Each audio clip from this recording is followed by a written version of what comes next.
Hello everyone. In today's case, a little girl will vanish after being locked out of her home. But what will follow suit is multiple other children disappearing in the same time span around 1983. Joanne Mary Pedersen was born May 17th of 1972 in Canada, to her parents Angela and Leo. She also had two older sisters. One was Louise, who was only a year older than her, and then a sister that was a few years older than her named Annalise. Joanne was nicknamed JoJo by friends and family and was said to be a happy little girl that sang a lot. She was also shy, loved helping others, and wasn't a troublemaker. Eventually, Joanne's parents would separate, and from what I've seen, her mother got full custody of her and her sisters. And after this, the four of them would start moving around quite a bit, leading to the girls having to switch schools 6 times in a 5-year time period. One of Joanne's teachers, named Stuart Grafton, saying, quote, "She got along pretty well with all the kids. She seemed to like it here and had very little difficulty fitting in." End quote. Despite how well she seemed to fit in, it was noted that Joanne often missed school due to not feeling well, although what her health issues were, if there were any, are unclear. Finally, in 1983, the family would settle in a townhouse complex in the Vedder Crossing area of Chilliwack, British Columbia, a city an hour east of Vancouver with a population of 40,000 people back then. There, Joanne attended Watson Elementary School, where she was in 5th grade. February 19th of 1983 was a rainy day. At approximately 8:15 p.m. that evening, a now 10-year-old Joanne was walking home with her 11-year-old sister Louise, as well as a 14-year-old cousin. During the walk home, it was reported that an argument happened between Louise and Joanne, which caused Louise and the cousin to run ahead of Joanne and then lock her out of the house. And once little Joanne caught up, she realized that she was locked out, and she began to pound on the door, but eventually would give up. Remember, it was a cold and rainy night. It was February, and this little girl was outside in all of this weather. And she realized if her sister or cousin wasn't going to let her inside, she had to go find some other sort of shelter or help. That evening, her 16-year-old sister Annalise wasn't home, and her mother and stepfather were actually attending a birthday party at the Chilliwack Legion, so little Joanne decided she was going to go try to find a phone so that she could call her parents. The wet and cold little girl would eventually wander to a store called Penny Pinchers, near the streets of Vedder Road and Watson Road. The store was located at 5973 Vedder Road, which is now a TD Bank, and the area is much more developed compared to back then. When Joanne first walked into the store, she stood by the counter and was waiting because the clerk was very busy helping with customers. The clerk, whose name was Helen Fong, eventually noticed little Joanne standing there soaking wet and crying, so she asked her what was the matter. And so Joanne told her that she had been locked out of the house and she wanted to use the phone. So Helen gave Joanne the phone by the counter so that she could call someone, and she went back to helping customers. Eventually, Helen noticed that Joanne wasn't using the phone even though she gave it to her, so she asked, what was going on, why she wasn't calling anyone, and Joanne told her that she didn't know the number. So instead, Joanne went outside to use the payphone so that she could call an operator to get the number for the Legion, which is exactly what Joanne did. She went outside, went to the payphone, called the operator, and the operator gave her the number for the Legion and connected her. At 8:20 p.m., a call would be placed to the Legion from that payphone, and Joanne's mother would answer. Her daughter would explain to her the situation, how she'd been locked out, and was asking for someone to come pick her up. However, Joanne wasn't alone in the phone booth when she placed this call. All of a sudden, a man's voice would pipe over the phone line, threatening Angela that if she didn't come and pick her daughter up in 30 minutes, he was going to call the police. So Angela said, "Of course, yes, I'm coming to get her," and she left the Legion. However, when she arrived at Penny Pinchers only 10 to 15 minutes later, Joanne was nowhere to be found. And there was also no sign of the man threatening to call the police. The clerk's husband, Frank Fong, would end up reporting that he had been standing by the window loading pop bottles into a cooler when he glanced outside. This is when he had noticed a man in a black jacket speaking to Joanne. This mystery man also seemed to have wedged himself between the doors of the phone booth. But just a minute or two later, when Fong looked back out the window, Joanne and this man were both gone. Meaning the man that threatened Angela to pick her daughter up in 30 minutes must have taken her daughter immediately after hanging up that phone call. Within that very brief moment of time that Frank Fong looked out the window loading pop bottles, seen them, looked away to go do something else, and then looked out the window again. This mystery man was described as a white male, possibly in his 20s to 30s, around 5'6" to 5'7", with a medium build, dark hair that was below his ears, a mustache, and he had a dark colored jacket on. This recreation would later be made by the RCMP to depict the scene and hopefully spark a memory in someone's mind. Immediately, little Joanne would be reported missing. The RCMP would conduct exhaustive searches of the area, comprising teams of law enforcement, volunteers, and dogs. They also combed gravel pits, riverbanks, and the woods. Door-to-door searches were conducted around the area of penny pinchers. Cars parked in the area were also looked into to substantiate who owned them. But sadly, there were absolutely no signs of Joanne. She was there one moment and gone the next, and not any little bit of evidence, it seems, was left behind. Despite this, the search would continue into the morning. Due to the weather, it had been raining all night when Joanne had been taken, and the circumstances of her being taken, again, there was no clues. Police didn't have any leads to try to figure out where she had gone or who had taken her other than what Frank Fong had seen. And despite the description that Fang Fong gave and Angela hearing this man's voice over the phone, no one came forward or placed any tips that would lead to this man. It makes you wonder what happened during that 10 to 15 minutes it took Angela to get to the penny pinchers. What happened between the moment that Frank Fong looked out the window and then didn't look and looked again? Why would this mystery man threaten Angela over the phone, but then take her daughter just a moment or so later? Upon hearing the news, Joanne's father, Leo, would arrive in the area to help search. He was a carpenter living in Grand Forks, British Columbia at the time, and who would later describe Joanne as a bright child, but said that family problems had made her very unhappy. Joanne's father, Leo, would also make a public plea for his daughter's captor to release her. Nearly a week later, police would still be out combing the woods and looking at abandoned buildings for little Joanne. A $1,000 reward would also be offered for answers. But to make matters more scary, Joanne wasn't the only little girl that would go missing in this area or in this time frame. Just 5 days after Joanne disappeared around 4 p.m., a 12-year-old girl would be looking for a pen that had been dropped in a dike near the end of Marshall Avenue in Chilliwack, would end up being grabbed by a man from behind. This man was also described to be in his 30s, but this time he was wearing a black leather jacket. Now, thankfully, this little girl was actually able to escape, run home, and have the police called. However, this man has never been identified either. Now, despite the strange similarity in the descriptions of the men, police seem to believe that the two cases are unrelated. During this time period as well, the search for Joanne would end up being called off but replaced with microlight aircrafts. Police saying, quote, "We have searched everywhere possible on foot, with dogs, aircrafts. We even had kayaks on the river without success. We're also asking the public to search barns, garages, and backyards. We're covering all bases because it's such a great area and we really don't know where to search other than where she was last seen." End quote. On March 5th, Joanne's grandmother, Mary Riley, would claim that she would receive a distressing phone call. She claims that when she picked up the phone, a male voice said, "Listen to this." And then afterwards, you could hear a child crying. Since Mary's number was unlisted and Joanne was one of the few people who knew it, law enforcement felt like this could be credible evidence and that Joanne may still be alive. Sadly, though, law enforcement was unable to trace the call or identify the caller. But that is just absolutely so scary to think that Joanne could have been out there and this killer seemed to be mocking her family. And if this call is true, it kind of lends to a pattern of the person that was last seen with Joanne. Because again, this man that talked to Angela on the phone was kind of playing a game with her because he threatened to call the police in 30 minutes, but then immediately took Joanne. He enlisted fear in her and then ran off with her. And in this phone call, a similar thing is happening.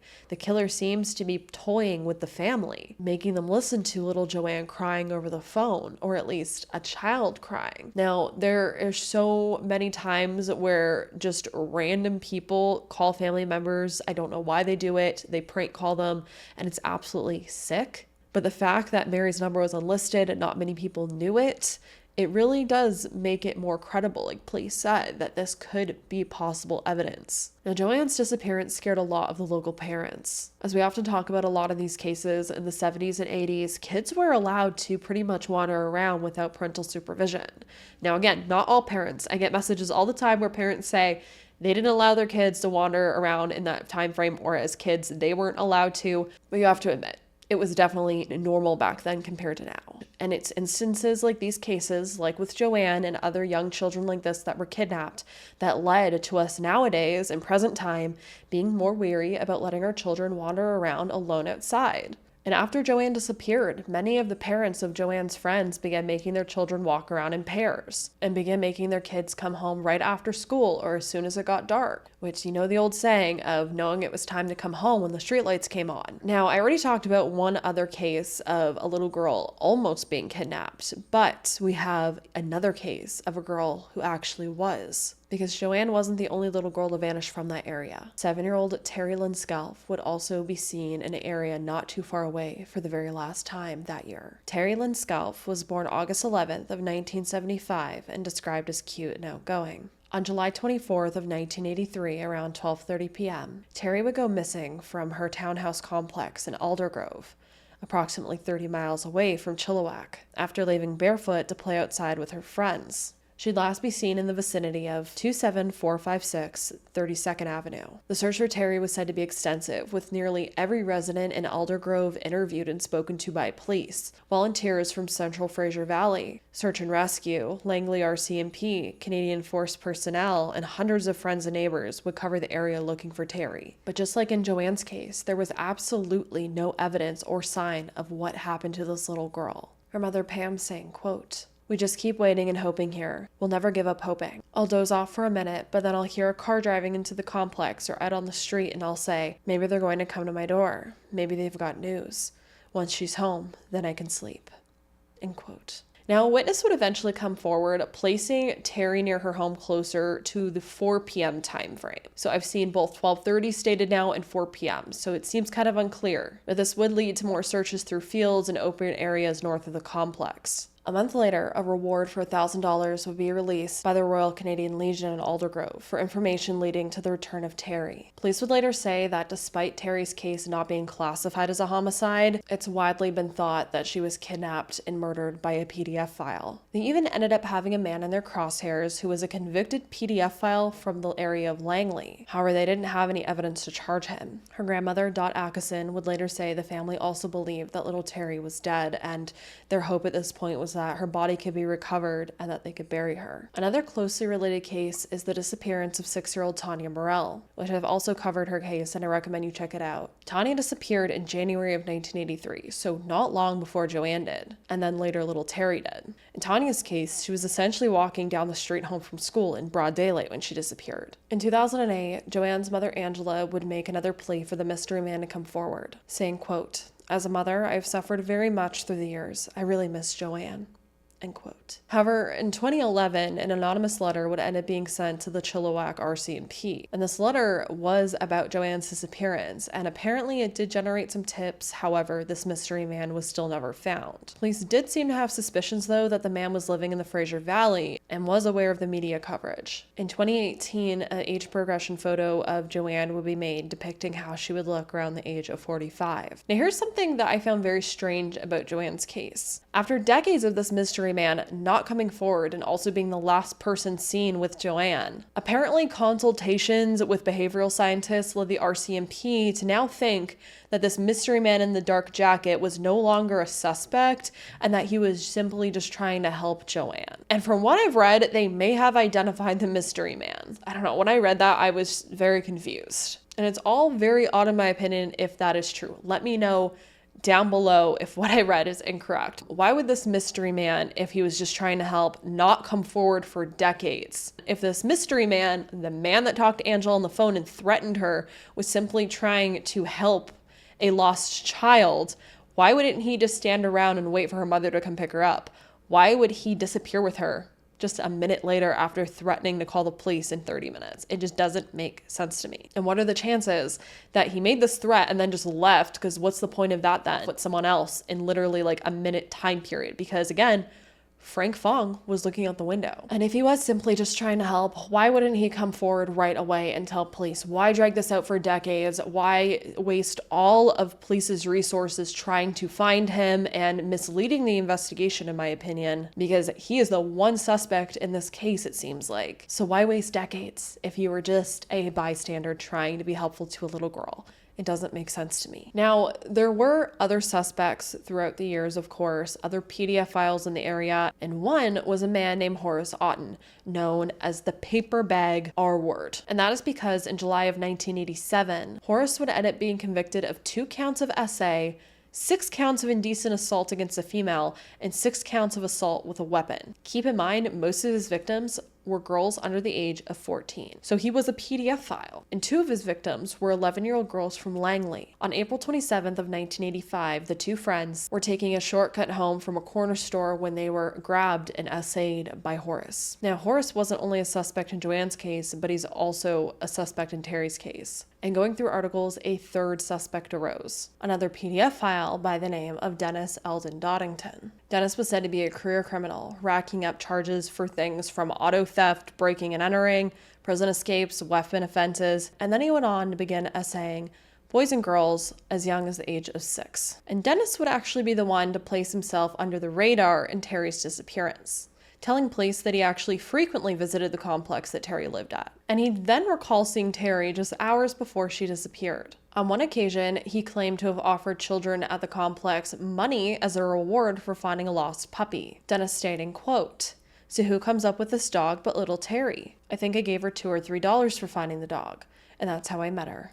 End quote. Dennis would also make claims that Terri had made visits to his dilapidated shack he was living in that was about 2 kilometers from the complex. Furthermore, one of the girls that Dennis had essayed lived in that same complex Terri did, which, if he is telling the truth and Terri was visiting him at his shack, I can't imagine what he had done to this little girl. But truly, that's all the suspects that police seem to have over the years.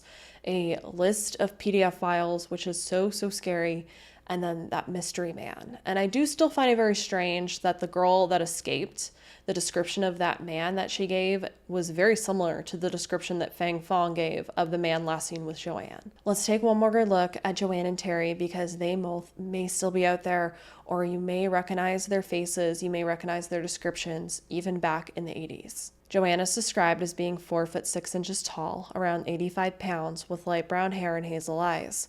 She has a 1-inch birthmark behind her ear. Joanne was last seen wearing cream-colored knickers, a blue and white sweater, and a pink jacket. Terri is described as having waist-length blonde hair, weighing around 65 pounds and standing 3 foot 9 inches tall. She was last seen wearing an orange tank top with blue and gold trim, white shorts, and no shoes or socks. That is all the information I have today on Joanne and Terri's disappearances. Again, if you haven't heard about Tanya Morell's case, please go check that out. Again, she also disappeared within a very close time span of these 2 little girls. These families still need answers, so if you're able to share out their missing persons flyers, share out their information, even share out this video, let's spread the word, because their kidnappers, their killers may still be out there creating more victims. And that is absolutely terrifying. On top of that, these 2 girls deserve justice. They had full lives ahead of them, and that was taken away. As always, I'll be in the comment section chatting with you all below. Let me know if you've heard about these cases before, or if you know any information that I didn't talk about here today. And if you know something, please say something. I'll have the contact information for the authorities below.